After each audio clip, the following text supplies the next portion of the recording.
Shinigu and I grew up together. Betrothed at year's end. Yet at the Lantern Festival, he fell for another woman and insisted on breaking our engagement. He said I was too dull, lacking the talent and charm of that other girl, and asked me to let him go. I agreed. Later, he regretted it. His only wish before dying was to see me one last time, dressed in my wedding gown. I gazed at my reflection and murmured, "Shinigu? Who is that? I don't know him. Hurry and send him away. Don't delay the auspicious hour." Shinigu and I lived next door to each other. When our families first met in childhood, Shinigu clung to me constantly, refusing to leave. He declared, "Sifu is the most beautiful girl in all the world." Shin's mother smiled warmly and asked him, "If you like Sifu so much, when you grow up, would you like to marry her and bring her home as your wife?" Shinigu blushed, stammering as he nodded. "Of course I would." My own face grew hot and flushed. Too shy to meet his gaze, I silently took his words as a promise. As Shinigu grew up, his features became strikingly handsome and bright. His talents outstanding. He blossomed into a dashing young gentleman who drew gasps of admiration wherever he appeared. I cherished him deeply. So when Shin's mother came to propose marriage before the new year, I was overjoyed. Only that day, Shinigu's expression was flat, as if he weren't truly happy. I had long grown accustomed to this. Over the years, he no longer clung to me as he did in childhood. I simply thought he had matured, becoming more composed and steady, his emotions less visible on the surface. Yet in his heart, I knew he still held a place for me. Otherwise, why would he have accompanied his mother to propose? On Lantern Festival night, as in years past, Shinigu and I went together to see the lantern display. Our neighbors all recognized us, knowing we were childhood sweethearts who'd finally come together. Upon seeing us, they never failed to offer congratulations and inquire about the wedding date. I stole a hopeful glance at Shinigu, but he merely smiled indifferently and said, "There's no rush." Once he spoke daily of marrying me, yet now he seemed in no hurry. Disappointment welled within me, but I could only conceal it. The Lantern Festival was bustling and vibrant, filling me with excitement. But Shinigu remained unenthusiastic throughout. That changed when we entered the Hu family restaurant for their poetry gathering. Shinigu spotted a woman, dressed in crimson, radiant as fire. She stood upon the stage, composing poetry with effortless grace. Her verses silenced the assembled scholars. Shinigu's interest was piqued. He ascended the stage to compete with her. Renowned throughout the capital for his literary brilliance, his verses were even recited by children at the frontier. So when his poem was composed, I assumed he could not lose. Until the woman recited, "Yellow river waters come from the heavens, rushing to the sea, never to return. Slender shadows stretch across clear, shallow water. Faint fragrance drifts in the moonlit dusk. Flowers intoxicate 3,000 guests in the hall. One sword, frost cold, subdues 14 states."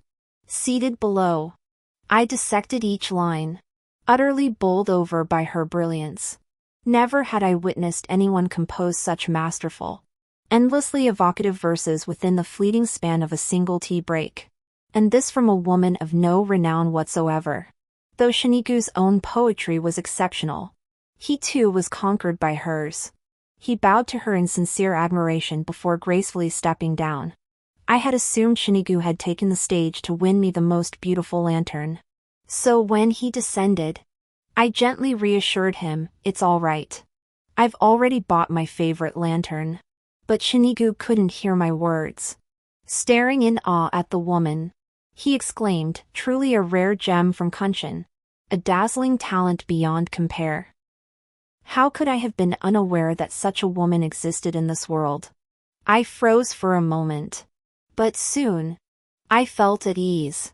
That woman was indeed exceptionally talented. Even I was captivated by her. Let alone Shinigu, who had competed against her directly. The innkeeper handed the lantern to the woman, and the surrounding crowd dispersed with murmurs of admiration. As Shinigu and I were about to leave, the woman called out to us. "Hey! Your poem was excellent. This lantern is yours." With that, she tossed the lantern toward us. Shinigu caught it with one hand, smiled at her, and asked, "Might I inquire about your name, young lady?" "Remember this, I am Lu Jingyue." Lu Jingyue flashed a radiant smile and departed with unrestrained grace. Like a blazing sun, I clearly saw a new light ignite in Shinigu's eyes. I felt a flicker of fear. All these years, he had never looked at me like that. On the way back, he was utterly exhilarated, reciting several of Lu Jinyue's poems to me over and over, praising them endlessly. I knew he admired those of exceptional talent and learning, yet my own aspirations lay elsewhere. My father devoted his life to compiling histories, and under his influence, I developed a deep passion for collecting folk tales. While others pondered which word in their poems might be less than perfect, I was thinking of the amusing stories from the western countryside, passed down by the boatmen at the wharf, stories I must record tomorrow. I recognized Lu Jinyue's poetry as fine, yet I couldn't dissect its subtleties word by word like Shinigu could. When Shinigu discussed poetry with me, I could only echo his praise, unable to offer anything else. Before long, he sighed in disappointment. "Never mind. What do you know?" He turned away, no longer addressing me, his expression heavy. My heart felt as if pricked by a needle. After dismounting, he carefully carried that lantern away. I asked him, "Igu, could you give me this lantern?" He frowned and replied, "Don't you already have one?" In that instant, I realized many things were slipping away from me, both the lantern and Shinigu. Back home, I tossed and turned all night. The look Shinigu gave Lu Jingyue left a bitter ache in my heart. Yet I feared my own overactive imagination had misread him. With a heavy heart, I buried my worries deep. I could only hope Lu Jingyue would vanish into the crowd, never to reappear, so Shinigu and I could return to our former life. The next day, I carried the warm rice cakes my mother had baked for me and went to find Shinigu. We had long agreed that on the 16th, we would climb Mount Kangwoo together to see the snow-capped peaks and sea of clouds. The Shin family gate swung open, but the old gatekeeper told me Shinigu had left early that morning. Where did he go? I pressed urgently. We climbed Kangwoo Mountain every year, he'd never forgotten. How could he have forgotten this year? The old man scratched his head thoughtfully. I don't know. But when he left, he seemed in a hurry. He was carrying the lantern he brought back last night. It looked like he was going to find someone. The moment he said that, I understood everything. I turned and left, my body numb with cold. I walked aimlessly like a zombie, the rice cakes in my bundle hardening in the bitter chill. He'd gone to find Lu Jingyue. He'd forgotten our promise. The cold wind howled. Shivering, I gazed at Kangwoo Mountain, shrouded in mist beyond the city walls, and stubbornly set off toward it. If he won't come, I'll go myself, carrying a small sack of rice cakes. I braved the biting wind and climbed the mountain alone. After falling countless times, I finally reached the summit. Covered in dust and dirt, Kangwoo Mountain was blanketed in snow, while below, a sea of clouds churned like a fairyland. But before I could marvel, I heard Lu Jinyue's voice. It truly is as beautiful as a fairyland. You didn't lie to me. I stared blankly. A figure in crimson robes like a sunset stood beside him, a handsome young gentleman smiling at him. Who else could it be but Shinigu? They conversed cheerfully, yet my heart twisted in pain. My steps felt heavy as lead as I approached him, swallowing my humiliation and hurt. I called out, Shinigu? The tall, graceful young man stiffened, hesitating before turning his head. The moment he saw me, his expression flickered with surprise and confusion, but nowhere did I find a trace of guilt or compassion. Sifu, why are you here? I held back tears and asked with a forced smile. Weren't we supposed to come together? Why didn't you call me? He faltered, his expression shifting uncomfortably. I forgot. Forgot? Did he truly forget? Or did he simply deem it unimportant? Lu Jingyue turned to me and asked, Who is she? I wanted to say, I am Shinigu's fiancé. But before the words left my lips, Shinigu spoke first. She's the daughter of our neighbors. We used to play together when we were young. Just neighbors. Don't read too much into it. He might as well have said it outright. My love, untouched by worldly dust, was crushed to pieces in that instant. I gave a mocking laugh and asked him, I'm just a neighbor. Then who is she? Your lover? Shinigu's expression darkened. We bonded through poetry. Nothing improper. Huasifei. Watch your language. Watch my language? I hadn't even said anything yet. And he was already flustered. Lu Jingyue's face also turned grim. She shot me a withering glance and declared, What a bunch of female rivalry nonsense. This is bad luck. I'm going home. A wind rose on Mount Kanwu, sweeping in thick fog that blurred everything. Huasifu, you've gone too far. Shinigu glanced at me before hurrying after Lu Jingyue. I watched them disappear into the distance, numb, covered in mud and wounds. I limped down the mountain. Blood seeped through the gash on my knee, staining my white dress crimson. It doesn't hurt. Really. It doesn't. I caught a chill on Mount Kanwu. After returning home, I lay silent for 3 days. Father and mother paced anxiously. When I was young and ill, Shinigu's mere presence would heal me. This time, father and mother rushed to find Shinigu. Shinigu returned, yet showed no concern for my illness. His first words were to call off the engagement. He said he had never seen such an extraordinary woman in his life, that he had fallen for her at first sight and could not control himself. Father was so enraged his head spun. He struck Shinigu across the face. You propose marriage only to call it off moments later. How dare you treat another family's daughter with such contempt? Shinigu knelt on the ground, his resolve unshakable. I've finally found the one I wish to spend my life with. If I let her slip away, I'll regret it forever. Life is too short to settle. Lying in bed, I watched him, my voice light as a feather. Shinigu, you were the one who first teased me. You were the one who promised to marry me every day when we were children. Shinigu paused, clenched his jaw, and said, back then, I didn't understand what it meant to like someone. Sifu, just forget all this. Pretend you never knew me. Without me, you'll find a better match. I looked at him, a tear falling unbidden from the corner of my eye. He gave me a dream, only to tear it apart with his own hands. How could this happen? Where had the Shinigu gone, the one who'd held my hand as a youth? Asking timidly if I liked him? I closed my eyes, unwilling to look at him anymore. Father drove Shinigu out and went to demand an explanation from Shin's parents. Shin's mother wept in distress, but his father clapped his hands in approval. Good. Igu has my spirit. A man should be bold and decisive. He's got guts.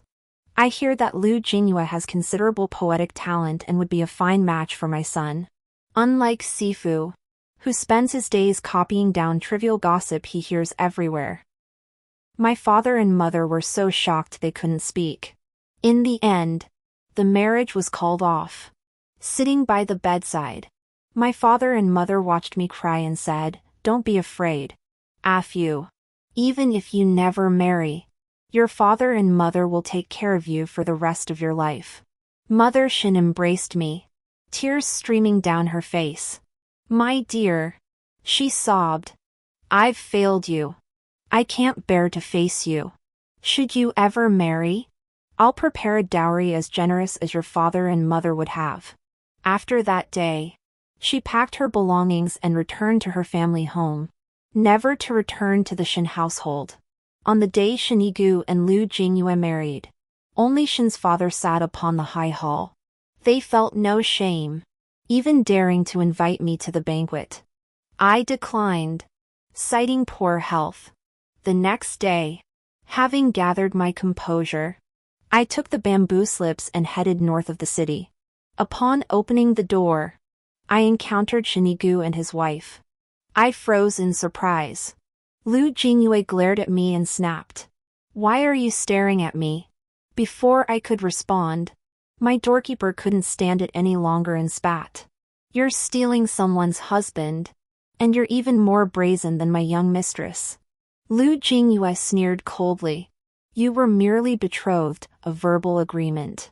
There was no marriage contract, no legal bond. How can that be called stealing? How dare you speak like that?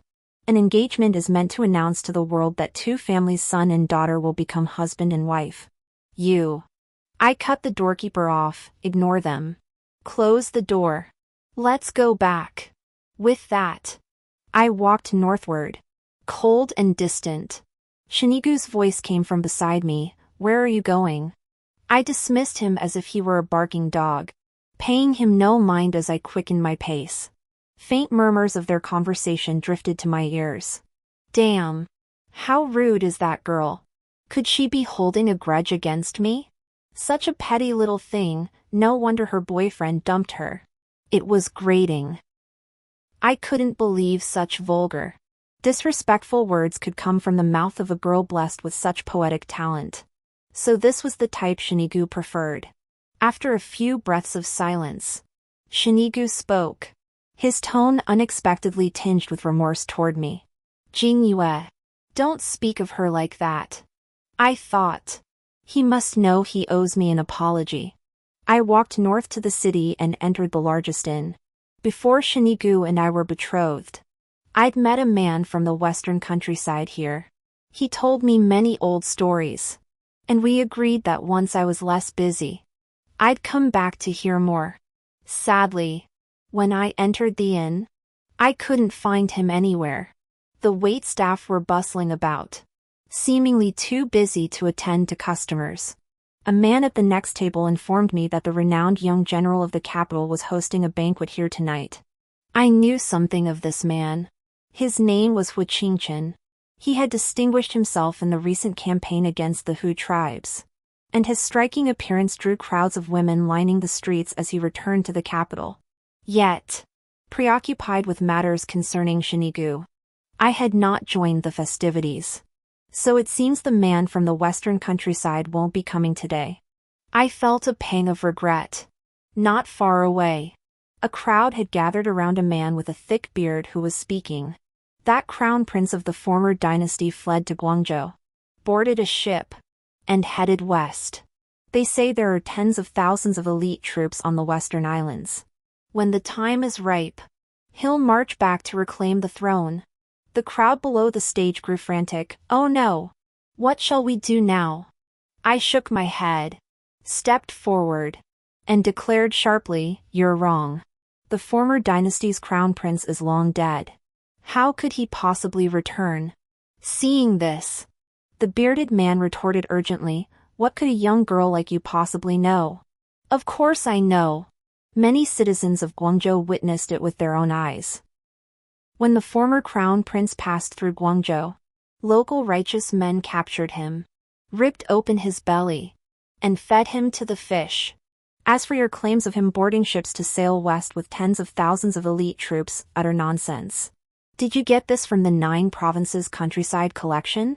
Let me tell you, that author, 16 Life, was just a poor, narrow-minded scholar who never saw the world. He knew nothing, it's all made up. I am sure Liu Sheng. Amidst the astonished gazes of the crowd, I spoke each word clearly, Every single event I recorded was verified through extensive inquiries and corrections. To investigate the former crown prince's whereabouts. Father and I even traveled to Guangzhou ourselves. Yet you, having heard some strange tale from who knows where, come here to sow confusion. What are your intentions? The bearded man choked, unable to speak. Just then, a clear, pleasant male voice sounded from behind. Are you truly the 16th son? I turned, meeting a pair of eyes as bright as stars. This man was tall and slender, with handsome features. His jet black hair, bound by a ribbon, fluttered in the breeze, radiating a heroic spirit. I was astonished. How had I never before encountered such a dazzling young man in the capital? A moment's thought, followed by a glance at the calluses on his palms, provided the answer. I gave a slight nod. Indeed. I am 16 birth. Greetings, General Hua. Surprise exploded in his eyes, a surprise so unexpected it made him beam like a young wolf that had just caught its prey. You're the 16 life who wrote the 9 Provinces Countryside collection? He seemed quite interested in the book, uncertain of his thoughts. I replied calmly. I recorded some trivial things during my leisure time. Trivial? Do you realize how much of a historical void your book will fill? Hu Qingchen strode toward me, his voice trembling, whether from excitement or some other emotion. I couldn't tell. Shilia Shang. I've studied you for 6 years. From my undergraduate days through my doctorate. Trying to piece together your historical identity. I never imagined you were a woman. His words left me dizzy. But I could tell he was complimenting me. For so long, my writings were deemed unfit for public display. Those who obtained them would hide them beneath the table, reading them secretly, afraid of being ridiculed. No one held this book writing 16 life in high regard, except Hu Qingchen. When he mentioned my name, his eyes held admiration. Thank you. But what do you mean by filling a historical void? And undergraduate, what does that refer to? That's not important. Don't dwell on it. He snapped back to attention, his sharp eyebrow arching as he turned to the bearded man. This bearded bloke spreads heresy with malicious intent. Guards. Seize him for thorough interrogation. General. Spare my life. I merely heard it elsewhere. The bearded man was dragged away, wailing and screaming. The patrons gathered below the platform, seeing this, grew fearful and quickly dispersed. Hu Qingchen turned to me, his eyes twinkling with amusement. 16 life. He asked. Where is your home? How old are you this year? What brings you here today? I felt a bit awkward and whispered. Please don't call me that in everyday situations. Just call me Hu Sifu. Very well. Sifu.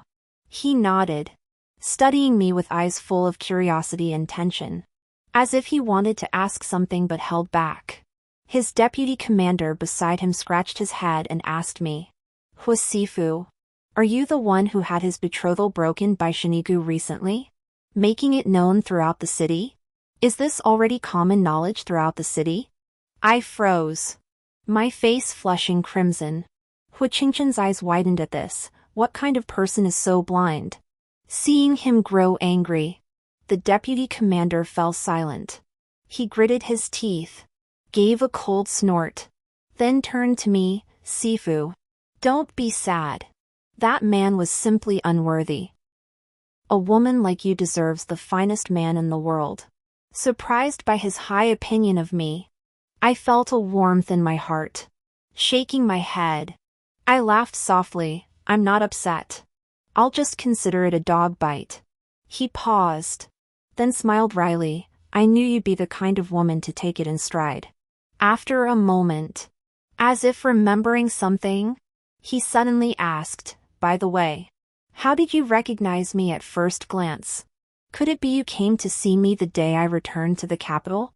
No. I guessed it from your bearing and the calluses on your hands. I see. That makes sense. Indeed. Young men with my bearing are as rare as a phoenix's feather in the capital. This would Chin. How shameless. He sighed softly. Sounding somewhat disappointed, I truly thought you had come to see me. I should have realized, you're not the sort of ordinary woman who admires handsome young men. No, I do admire them. It's just that I was in such a foul mood those days. I couldn't be bothered to join the crowd. I nodded. I have no such vulgar tastes. One really should venture out more often. After half a day in the northern part of the city, the gloom in my heart had largely dissipated, and my spirits lifted considerably. Since that man from the West District wasn't here, I decided it was time to return. Chin insisted on escorting me home himself. The deputy general led over a sturdy black horse. The young commander leapt onto its back, radiant with energy, and extended a hand toward me. Women along the road who recognized Chin stopped to watch, waving their hands and calling his name excitedly. My hand paused mid-reach. Was this too conspicuous? But before I could regret it, he had already lifted me onto the horse, cradling me in his arms. My mind went blank. I couldn't fathom how I'd ended up flying up there. So fragrant, he murmured. My face flushed crimson. Why had he uttered such a lecherous remark? The next moment, he asked, "Roasted rice cakes?" I knew it. He reached out and pinched my bulging little bundle. "Why are you carrying so many cakes?" Relieved yet embarrassed, I replied. My mother feared I'd go hungry and insisted I carry them. She says street food isn't clean. So even the renowned 16 fears his mother. He chuckled, cracked the whip, and urged the horse forward. "Hold on tight." 2 riders galloped off into the distance. Passers-by stopped in their tracks, and I couldn't help but cover my face. This was truly far too conspicuous. Chin escorted me all the way home. Just as he was about to dismount, he suddenly grabbed my bundle and held me back. "Sifu, will you come back to the north of the city tomorrow?" His eyes seemed to hold a hint of expectation. "Yes," I replied. "I still need to find that man from the western town to hear his stories." "That's good." He released my bundle, swung down from his horse, and extended both hands to catch me. "Don't be afraid. Come." After a moment's thought, I jumped down from the other side instead. He hurried over, saying, "Once tonight's banquet is over and I'm free of other duties, you can come find me for stories too. I've spent years at the frontier. I've seen plenty of marvels." I nodded. "All right." Only then did he smile with satisfaction. Not far away, another woman recognized her and came running. He quickly mounted his horse. "We must go. We must go. You absolutely must come tomorrow." Watching his dashing figure ride away, I couldn't help lingering a moment longer. How could someone exist like this, radiant as the sun itself? That very night, the Shin family arrived at our door bearing eggs, hoping to exchange auspicious greetings. When my father opened the door, he pretended not to see them. Glancing left and right while scratching his head, I clearly heard knocking. "Where are you?" Could it be a wild dog banging on the door? The Shin family turned pale with anger. But before they could react, my father slammed the door shut. "Father," Shin yelled from outside, "You hua. For a historian, you're remarkably uncouth." My father raised his voice too. "Oh. This mad dog's barking is splitting my skull. Wife. Auntie. Fetch my dog beating stick." That night, I fell asleep amid the shouting. When I awoke the next day, the sun was already high in the sky, and all was quiet. My father said, "Go out without worry. You won't run into them. Old Shin's been cowed by my scolding. Young Shin's gone off with his wife on some sort of honeymoon or other. In any case, they won't bother you." What is a honeymoon? Is it a river? It must be. More or less. I racked my brain but couldn't recall any river called honeymoon. I shook my head and gave up. Unless Shinigu was honeymooning in the river of the dead, it wasn't my concern. I slung the cake's mother packed for me onto my back and headed north again. Hu Qingchen wasn't there. After all his eager questions yesterday, I'd expected him to be waiting. Fortunately, the man from the western countryside appeared. I sat beside him, listening as he continued the tale he'd left unfinished. 2 hours slipped by as I listened intently, unaware of the earth-shattering events unfolding outside, until the tavern door slammed open with a crash, and a shrill scream jolted everyone awake. "Run! The soldiers are sealing off the north gate." I had indeed heard rumors. Earlier this spring, several counties nearby had suffered epidemics, claiming many lives. But I hadn't realized that despite the court's strict quarantine, infected individuals had slipped into the northern part of the city, infecting many more. Fearing accountability, the city magistrate concealed the outbreak. By the time it was exposed, over 10 people had died. Within half an hour, the court ordered the northern city gates sealed. People around me panicked and fled. I clutched my bundle tightly as I was pushed along. After a few steps, soldiers forced us back. "Anyone who moves will be executed without mercy." Outside, someone protested and was immediately beheaded. Realizing escape was impossible, the crowd retreated back to the tavern. Some wept, others wailed. Hiding in a corner, I watched the chaos outside, terrified, convinced I would die here. As dusk fell, the indoors were kicked open once more. I heard the young general's urgent cry, "Huasifu! Where is Huasifu?" Like a sudden spring thunderclap, I snapped my head up and met Hu Qingchen's anxious eyes. Heaven knows how overjoyed I was to hear a familiar voice in such utter despair. "You really are here." Hu Qingchen, seeing me, visibly relaxed. He rushed over, pulled me to my feet, and shielded me beside him, constantly scanning me up and down. "Are you okay? Are you hurt? Did anyone step on you or bump into you?" His expression was so tense, as if I were someone incredibly important to him. I shook my head and asked, "How did you get in?" He replied, "After court, I heard the northern city gates were sealed. I rushed straight to your home to ask. Your father said you hadn't returned. I guessed you must still be at the tavern. Thank goodness I found you." You have no idea how terrified I was when I heard people say several young girls had been trampled to death near the tavern. But this place is so dangerous. If you barged in like this, you might never get out. How could I stand by and watch you face this danger alone? If anything happened to you, I'd never find peace. The worry in his eyes was real. The care was real too. But why? Hu Qingchen, we've only known each other a day. Why treat me so kindly? He drew a quiet breath. You don't understand. Through countless lonely days, I've read your books 1,000 times over. I've thought of you 1,000 times over. Your meaning to me is beyond measure. I froze. Somewhere deep inside, something seemed to be blooming. So there was someone in this world who resonated with me after all. What I did wasn't meaningless. Hu Qingchen stayed. At night, he squeezed into the corner beside me, shielding me with his body so I could finally sleep soundly. He treated me like a fragile little white flower. With him there, no one could touch me. No one could harm me. When I awoke the next day, chaos still reigned in the northern part of the city.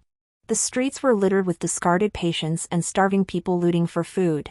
Though the court had dispatched aid, its impact remained limited.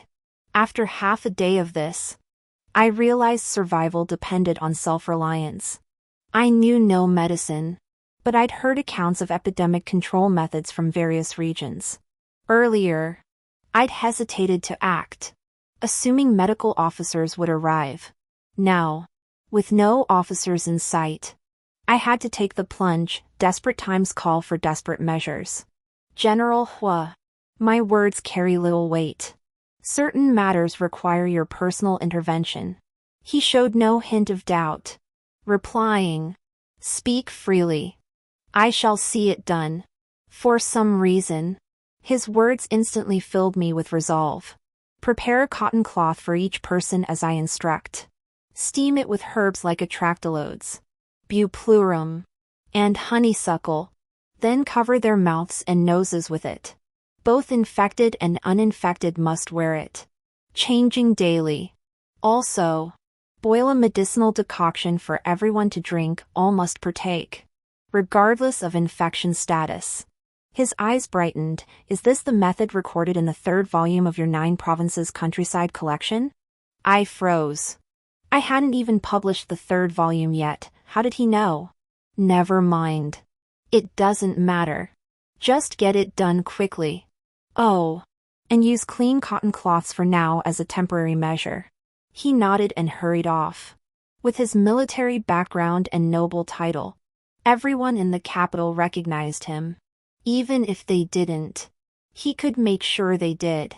Within hours, he'd not only completed my task but also gathered the infected in one area, close contacts in another, and had the rest follow his orders to stay put. No longer wandering about. At dusk, he came to fetch me as we made our rounds. Passing through the street blockades, we saw crowds of people gathered outside, held back by soldiers. Most were family and friends whose loved ones were confined in the northern part of the city. Rushing over to see them one last time. Squinting to get a better look, I suddenly spotted my own father.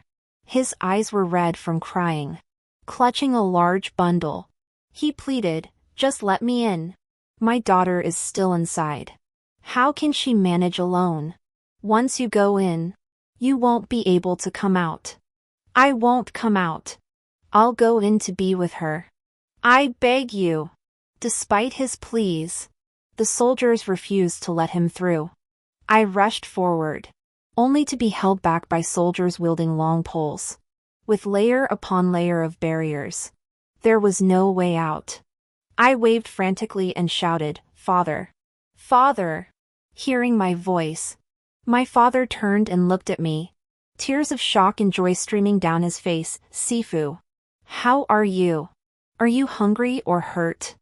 "I'm fine, Father. Last night, I tossed and turned in the inn, afraid I might die like this, leaving father and mother without anyone to care for them." Seeing him weeping like this today made my heart ache even more, and tears rolled down my cheeks uncontrollably.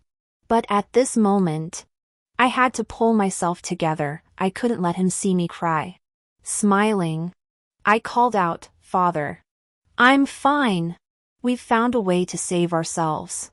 We'll get out safely. And General Hua is with me, with him here. I'll be fine. Don't worry. Just take care of yourself and mother." Hu Qingchen looked at my father and solemnly promised, "Uncle, rest assured. I will protect Sifu with my life. Not a single hair on her head will be harmed." I glanced at him, overwhelmed. In such a desperate moment, the feeling of being cared for and protected was an immense comfort. Only then did my father nod, wipe his tears, and turn to General Hua. "General Hua, your kindness is something our family will never forget." With that, he tossed the bundle toward me. "These are the cakes your mother baked for you. Don't starve yourself. Got it, Father? When you get back, remember to steam the cotton cloth with medicine and cover your mouth and nose. Make sure everyone outside wears it too." "Got it, Father?" Father heard you. After father left, I finally couldn't hold back my grief and began to cry. "It'll be all right, Sifu." Hu Qingchen looked at me with unwavering resolve. "You still have me." One hand gently patted my back, as if comforting a child. My panic was thus banished. The method I tried was a desperate measure. Yet unexpectedly, it proved effective. Combined with Hu Qingchen's approach, the spread of the plague in the northern part of the city slowed considerably. At first, hundreds died each day. 10 days later, the death toll had halved. Within days, many genuine physicians arrived from all over, discussing treatments. Those who had been waiting to die now had a chance to be cured. Seeing hope, people's spirits lifted, and their recovery accelerated. With Hu Qingchen protecting me, anyone who dared speak harshly to me would face his murderous glare and retribution. Thus, no one ever dared bully me. He made sure I had medicine and food. The first thing he did each morning was touch my forehead to check for fever. The second was to feed me until I was full and strong. He said a robust body builds resistance. He constantly shared his own food with me. After 2 months, he had visibly wasted away. I feared he wouldn't last much longer if this continued. Fortunately, this plague passed much faster than anyone had anticipated. By the summer solstice, no more deaths occurred, and the soldiers finally dismantled the barriers blocking the streets. Countless people poured into the northern part of the city to reunite with family members who had been stranded there. When my father and mother came looking for me, our family embraced each other, tears and laughter mingling. Hu Qingchen stood not far away, his expression a mix of envy and loss. Only then did I realize he had no family. One night, he sat beside me, quietly playing with my hair. He smiled and said, "You know what? This is the happiest moment for me. Even though everything is terrible now, having you by my side every day means I don't feel lonely. It's like I've found a bond with this world. A home." I asked him, "What about your family?" "I have no family. In this world, I've always been alone." His loneliness nearly overflowed, and I couldn't bear to press further. To outsiders, Hu Qingchen seemed to have it all, a young marquis enjoying boundless glory. But in truth, it must have been bitter, right? I released my mother's embrace and looked at Hu Qingchen. "Hu Qingchen, come with us." He paused in surprise, then asked my father and mother, "Is that all right?" My father replied, "Why not? These past days, we owe you for looking after my son. General, if you won't abandon us, we are your family. Never abandon. Never abandon." He came running over, full of joy. He was always like that, his eyes always held a smile when he looked at me. The first meal after returning home was prepared by Hu Qingchen. Mother and I offered to help, but he gently shooed us away. I was astonished he could cook. He explained, "In my hometown, a man who can't cook won't find a bride. Daughters have delicate skin, they'd be ruined by kitchen smoke. Best to keep them far from the stove. Your hometown sounds wonderful. And you're wonderful too."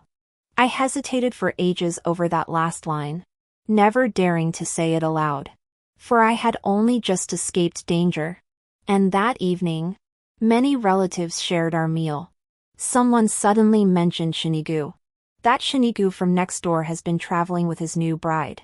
Seems they've returned these past few days. Hearing that name after so long, my body stiffened, and I felt awkward. Seeing this, Hu Qingchen handed me a piece of cake, "Sifu. This is very sweet. Try it." My father frowned and snapped at the relative. "Why bring up such filth when we're eating? Just eat your meal." Though my father tried to stop him, it wasn't long before my uncle, drunk, began ranting again. First, he cursed the Shin family. Then, he started weeping. Such a fine girl. Sifu. Yet the Shin family ruined her reputation. Every day I hear those busybodies gossiping about her, saying she must be flawed to have her betrothal broken off. My heart aches. My uncle beat his chest as he wept. My parents remained calm, but Hu Qingchen lost his composure. He slammed his hand on the table. "What's wrong with Sifu? She's the finest, most virtuous girl under heaven." My uncle replied, "We family know her worth. But how could outsiders understand? It's all over now. Sifu will never marry. Never marry? She's simply beyond the reach of others. True. He conceded. But Sifu is of marriageable age. Who would take her now? I would. The words struck like thunder, piercing my heart. The entire room gasped in shock. I looked up in astonishment. Hu Qingchen's ears flushed crimson. Having spoken, he turned his gaze directly to me and declared, if I could marry Sifu in this lifetime, it would be my greatest fortune, provided she is willing. My uncle, drunk and slurring, shot me a look and sneered, how long have you even known my Sifu? How could you possibly treat her well? Hu Qingchen ignored him, fixing his unwavering gaze on me instead. If you choose to marry me, I will devote my whole heart to you. My loyalty will never waver. Even after marriage, I won't confine you to a small space or force you to abandon everything to become a dutiful wife and mother. You may still roam the mountains and rivers. See the world, I will never stand in your way. I only wish to be your eternal support. Your steadfast believer. My eyes stung with tears. Who could resist the charm of that brilliant young general during those 2 months of siege in the northern city? His meticulous care and his passionate yet restrained affection had already moved me deeply. But what truly touched me today was the latter part of his promise. Even after marriage, I could still roam the mountains and rivers, see the world. Without further thought, I smiled at him, agreed. Seated formally, my father, who had held back for so long, let out a wail and trotted over to pull Hu Qingchen close. You fine lad. The moment I first saw you, I knew you fancied my Afu. I wasn't mistaken. Afu has endured too much these days. So many in the capital speak ill of her. Her heart aches. Yet she pretends nothing is wrong. Young man, you must marry Afu in grand style. Otherwise, I won't stand for it. Hu Qingchen looked at me and nodded solemnly. I will make sure Afu becomes the most celebrated bride in the entire city. After dinner, I escorted my uncle to the carriage, supporting him while reminding him to watch his step. He clicked his tongue impatiently. I know. Why must you be just as annoying as your father? His tone was no longer as muddled as before. I startled. Uncle, you're not drunk? Of course not. I could drink the entire capital dry and still remain sober. So you were pretending at the banquet? He winked at me. You're two of you.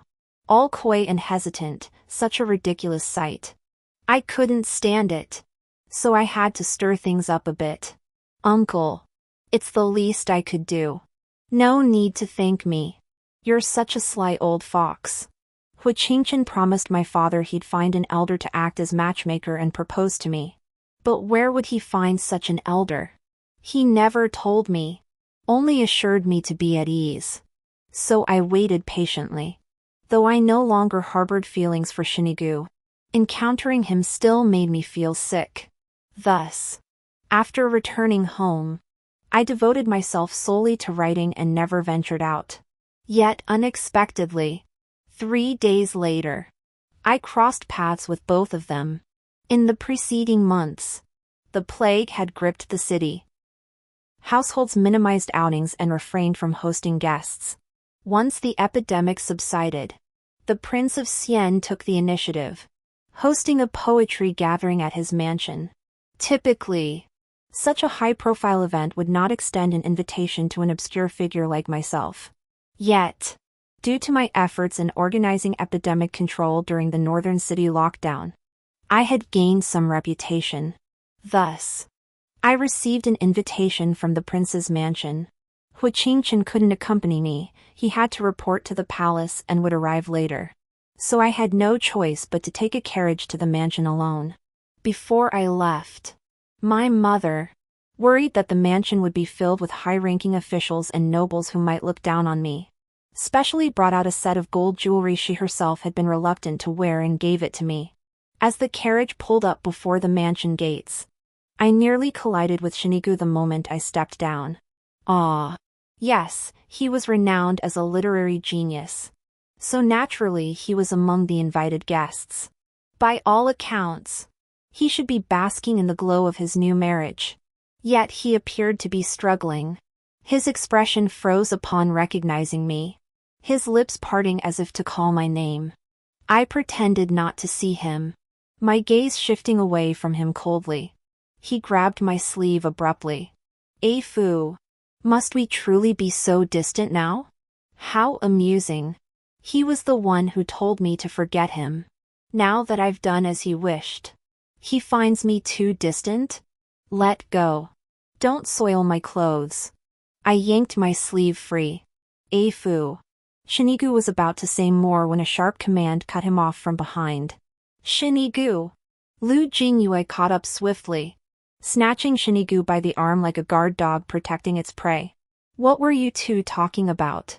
What could we talk about? We've only just arrived. Shinigu frowned, his eyes brimming with impatience. No trace of his former infatuation remained. Something unpleasant must have happened between them.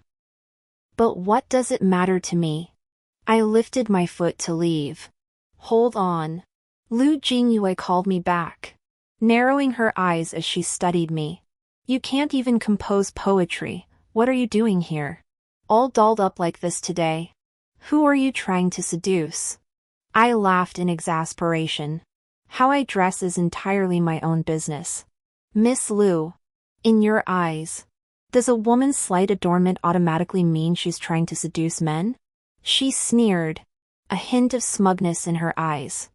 Who can say? You women from this feudal era, what else fills your heads besides men? Let me tell you, Shinigu and I are already married. Dare you set your sights on him again, and I'll report you to the authorities. I'll have you drowned in a pig cage.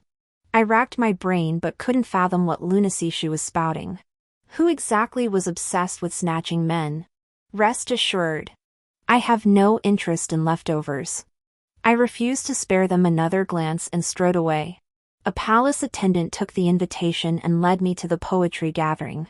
As luck would have it, Shinigu and Lu Jingyue were seated right in front of me.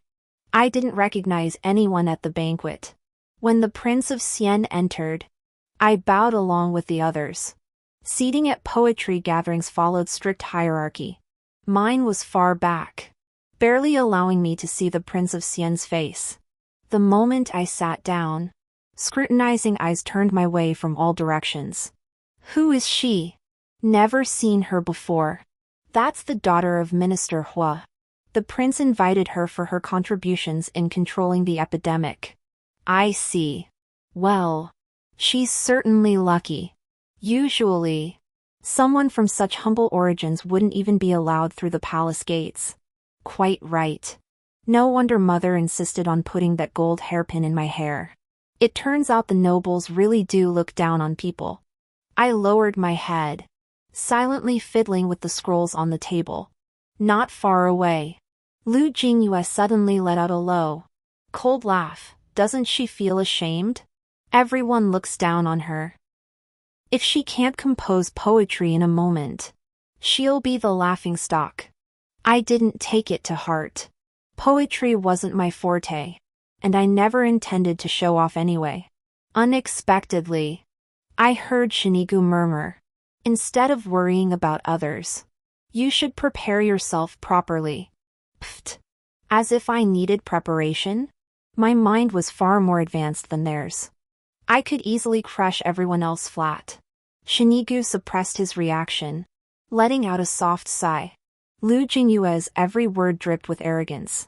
But then again, who could blame her? With her innate poetic genius, she had every right to be proud. Amidst the small talk, the Prince of Xian offered some polite remarks before proposing the theme of concealment for everyone to compose poetry. Unsurprisingly, Lu Jingyue stunned the entire gathering. In the brief span of a single cup of tea, she had already composed 3 exquisitely crafted poems. The entire hall was filled with gasps of admiration. Even the Prince of Xian couldn't help but express his astonishment, until she recited a line that sounded eerily familiar to me. My admiration for her halted abruptly in that instant. The verse she recited was a fragment from a poem by a recluse surnamed Tao, which I had included at the end of the second volume of the 9 Provinces Countryside Anthology.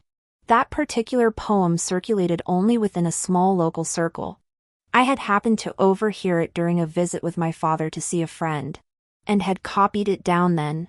I never imagined Lu Jingyue would know this poem, much less appropriate it as her own. No wonder she composed so swiftly. Lady Lu, there seems to be an issue with your poem. Amidst the chorus of praise, I uttered an untimely remark. All eyes turned to me, piercing as torches, questioning why I would disrupt the atmosphere so inappropriately. Lu Jingyue shot me a contemptuous glance and asked, "Hua Sifu, what is it you wish to say? Do you know more about poetry than all the nobles and ministers present?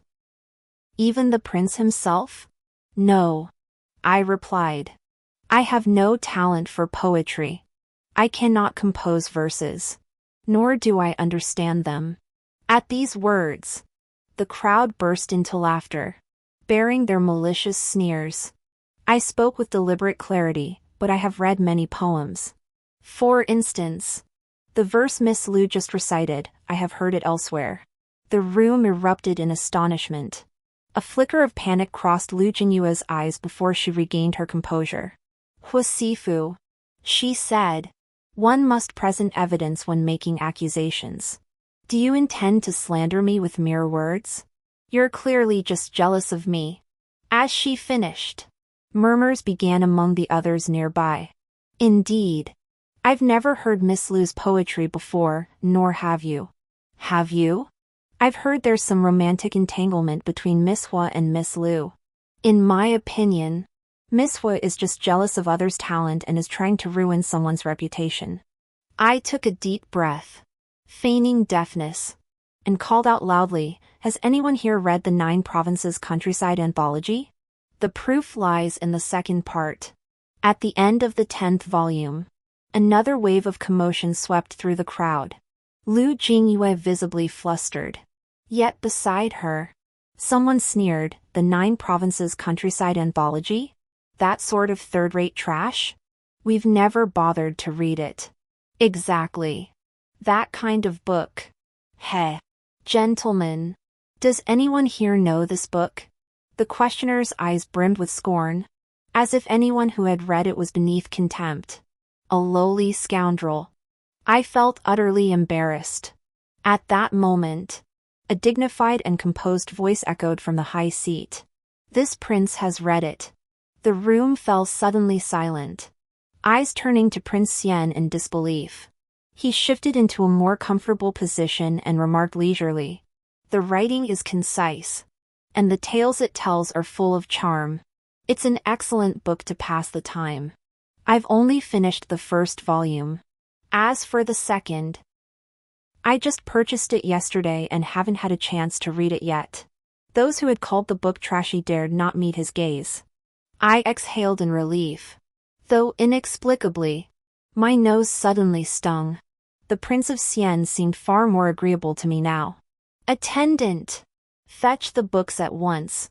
At his command, a young servant hurried toward the library. Lu Jingyue's face paled as if struck by a sudden thought. The Prince of Xian watched her with keen interest. "Why so nervous, Lady Lu? The books will clear your name, won't they?" Lu Jingyue bit her lip, unable to speak. A crate of bamboo slips was brought in. The Prince of Xian took out a scroll and began flipping through it under everyone's gaze. After a moment, he lifted his eyes, a faint, ambiguous smile playing on his lips as he looked at Lu Jingyue. "Lady Lu, this poem, it really is recorded here." It felt like a thunderclap had struck, sending shockwaves through the entire room. All eyes turned to Lu Jingyue. How could this be? "Lady Lu, did you truly plagiarize your poem?" Lu Jingyue turned deathly pale, stumbling back as she frantically protested, "No. I didn't copy it." "How could you know it wasn't someone else copying me?" "That makes sense. Prince Xian nodded. Then pressed further, this book contains 14 lines of poetry. Yet you recited only 4. If someone else plagiarized you? Lady Lu. Then tell us, what are the other 10 lines? I forgot. Lu Jingyue could barely stand. Her expression spoke volumes. So it was plagiarized after all. No wonder she composed so quickly. In my opinion, her previous poems were probably all copied too. No wonder some of her verses felt disjointed, they were stolen. Lu Jingyue's eyes flushed red as she gritted her teeth. That's not true. I didn't plagiarize. Besides, even if this poem isn't mine, what right do you have to accuse my other poems of being plagiarized? Do you have any proof? Yes. We don't. Silence fell once more. Lu Jingyue was about to laugh. At that moment, a clear, yet unquestionable voice rang out from the doorway. I have proof. Hu Qingchen. I whirled around to see him clad in full military attire. A scroll of bamboo slips clutched in his hand. His face etched with grim resolve.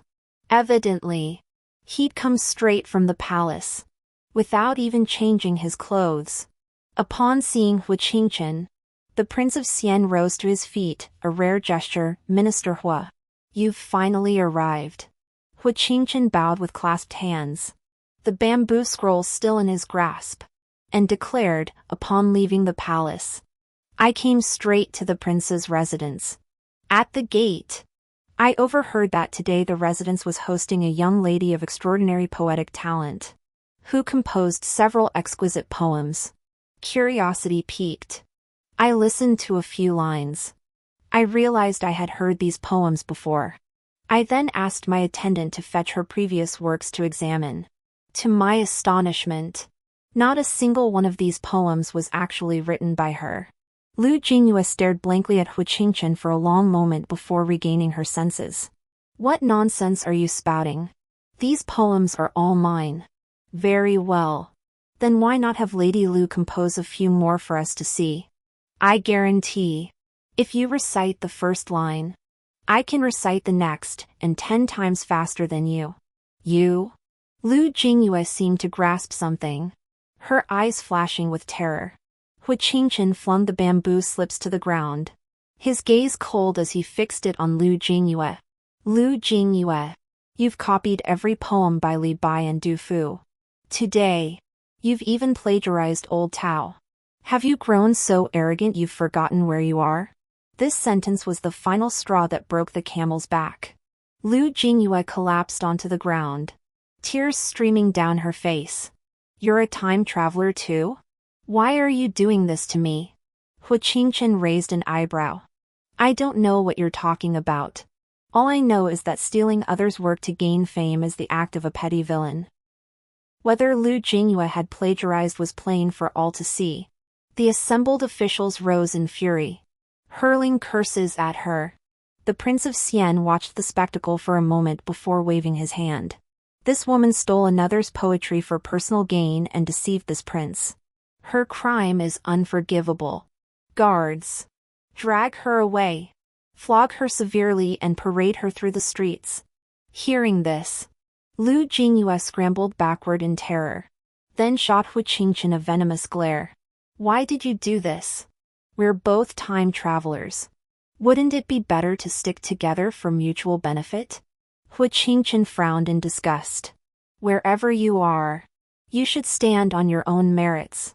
Your actions are no different from a thief's, utterly despicable. Lu Jingyue, this is the fate you deserve. You. Lu Jingyue's eyes bulged with fury.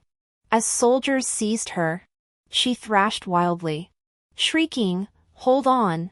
I admit it, my poems were all plagiarized. You've never heard them because I'm a time traveler from thousands of years in the future. I'm a demoness. She pointed at Hu Qingchen. This man is like me, he's also from thousands of years ahead. He's a demon too. You should arrest him as well. The crowd stared at Lu Jingyue as if she were a rabid dog. I felt a pang of anxiety for Hu Qingchen, yet he himself remained utterly composed. The world is vast, surely poets exist beyond our dynasty's borders. Lu Jingyue. I know you resent me exposing your fraud. But must you invent such preposterous tales? Are you determined to drag me down with you? I didn't invent anything. Enough. The Prince of Xian rubbed his temples.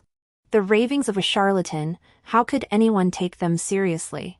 Minister Hu has defended our nation with distinguished service. How dare anyone slander him? Take her away at once. Beat her until she stops spouting nonsense. Soldiers obeyed the order, immediately gagging Lu Jingyue and dragging her away. With no other recourse, Lu Jingyue turned to Shinigu in despair. Shinigu. Save me! Please save me! Shinigu stared at her coldly, not uttering a single word until she was dragged away. After Lu Jingyue was taken off, someone cautiously asked Hu Qingchen, "What is time travel?" Before Hu Qingchen could answer, the Prince of Xian glanced at Qingchen and waved his hand dismissively. You actually took that madwoman's words to heart. Disband. Everyone go home. I've lost my mood. And so, the poetry gathering ended abruptly. As everyone took their leave, when Hu Qingchen and I were about to depart, the Prince of Xian smiled and asked me, "You too? Is the happy occasion approaching?" My face flushed instantly. Hu Qingchen couldn't suppress the smile at the corner of his lips and gently took my hand. "Why so shy?" the Prince of Xian teased. Then added, "When the date is set, let this prince know. I'll add to your dowry." I was terrified, Your Highness. This humble maiden is unworthy of such generosity.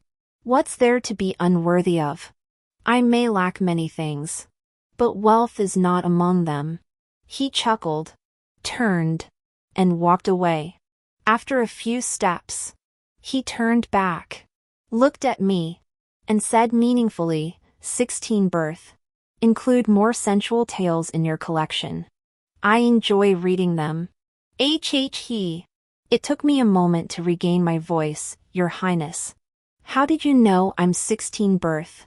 How could I not know? Why else would I have invited you?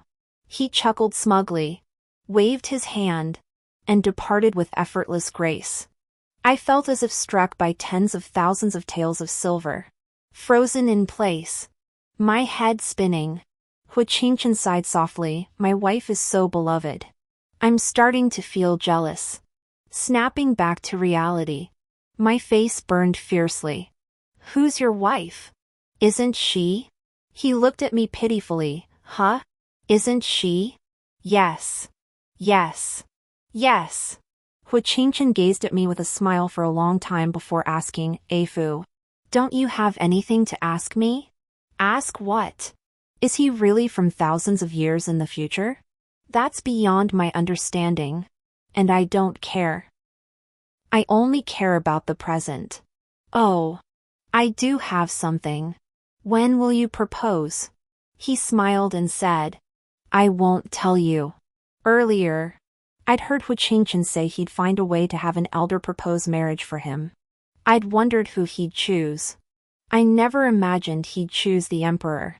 That very afternoon after leaving the Prince of Xian's mansion, an imperial edict arrived from the palace.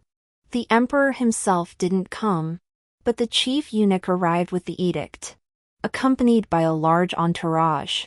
The emperor conferred upon me the title of county princess and bestowed a marriage decree to Hu Qingchen. My mother wept, nudging my father with her elbow and whispering, what a promising son-in-law. Our family's standing will be elevated now. My father smiled, then glanced anxiously at the large retinue, so many people. They won't stay for dinner. Will they? We can't possibly cook for that many. The night the imperial decree arrived, Lu Jingyue jumped into the river. Before she jumped, she was muttering crazy things like she didn't want to play anymore and wanted to go home. But honestly, I didn't care what happened to her. My wedding to Hu Qingchen was set for the following spring, a season of rebirth, when all things awaken and begin anew. My life was starting over. But for some people, life was moving backward. The day after my betrothal, Shinigu pounded on my door like a madman, insisting on seeing me. When I refused, he shouted outside, "Afu, do you truly love him? You've only known him for days. Afu, are you marrying him just to get back at me? Afu, I was wrong. I truly regret it. I knew it the day after my wedding. Please don't marry someone else. Have you forgotten all the years we shared? Afu." I found him utterly tiresome. As if determined to make me remember our past affection, he began atoning, pursuing me again in a self-destructive frenzy. He waited outside my door under the scorching sun. He braved torrential rain to hunt rabbits for me in the mountains. He risked falling to his death climbing Mount Kanwu to fetch me the first snow of the season. Finally, that winter, he ruined himself, riddled with injuries and illness. His body collapsed overnight, never to rise again. On my wedding day, just before leaving, Father Shin burst in crying, pleading with me, "Afu, Igu is dying. He keeps murmuring your name. For the sake of our past bond, please see him one last time." In the past, they never spared me any dignity out of old affection either. I dug my ear and said, "Who is Igu? I don't know him. Hurry and send this man away. Don't delay the auspicious hour." I left for my wedding in grand style, laden with several dowries. The entire city gathered to watch, all filled with envy. On our wedding night, Shinigu passed away at home. But what did that matter to me? Red candles warmed the canopy, the general lay beside me. I still had so much to do. Huiqingchen, side story. When I first received this research topic, I felt nothing for the dynasty I was to study. How could one research an era so chaotic, with official histories recording only a few sparse lines? Until a book was unearthed from an ancient tomb. Its contents were so fascinating, the customs and atmosphere of that era leapt off the pages.